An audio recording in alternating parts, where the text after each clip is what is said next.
Otajonimning nasihatlaridan biri, bir gapi qulog'imga qo'rg'oshinday qo'yilib qolgan.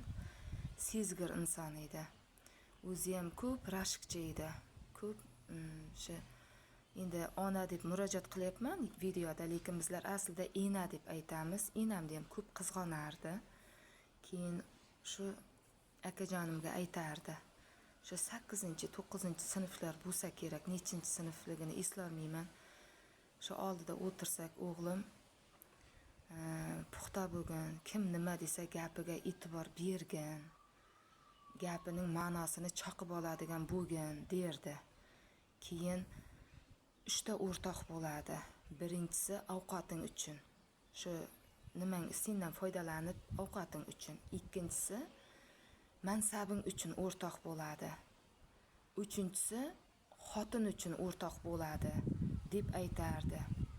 Oilangga ehtiyot bo'l, ertaga uylanasan, bola chaqang bo'ladi, xotining bo'ladi. Xotiningga ehtiyot bo'l, o'rtoqqa ishonma derdi. Kamdan kam yaxshisi bo'ladi. Lekin sen bir hayotda qoqilganingda ya oldida bo'lmaganingda senga pand berishga harakat qiladi o'rtoqlaring deb aytardi. Shu gapi hech esimdan chiqmaydi.